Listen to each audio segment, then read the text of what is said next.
भगती में भंग रहेले भगतन के संग रहेले दिन भरा चिलम फूके में बहरी उमंग रहेले बोल बहु सवरिया बोले हे बन के कांवरिया चल होले होले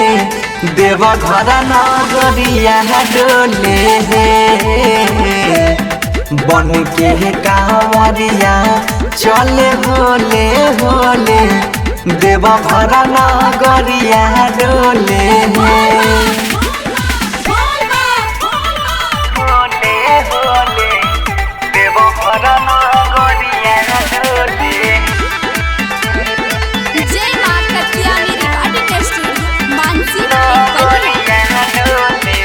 सखी मोरा सोइया के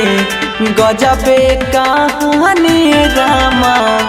गरीब के दान करके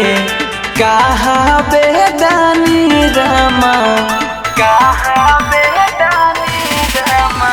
सखी हो सैया शिवादानी के हरदम नकल करेले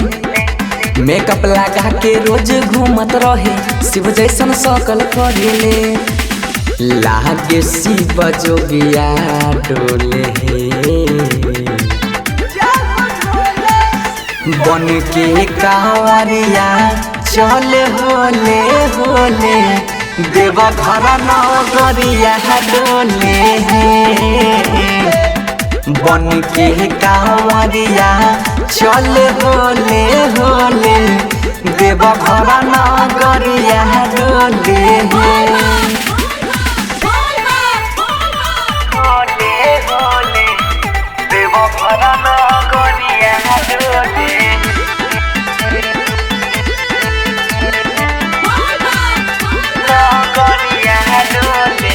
सखी बनसी धर पिया बहरी उगले जी हवे लहसुन पियाज न खाला बहरी पढ़े जी हवे राइटर मोइन साथे भजन करे कामना फिजूल करेले तब रहतानी हरदम खुश बाबा और जी कबूल करेले नाचे तो सहरिया डोले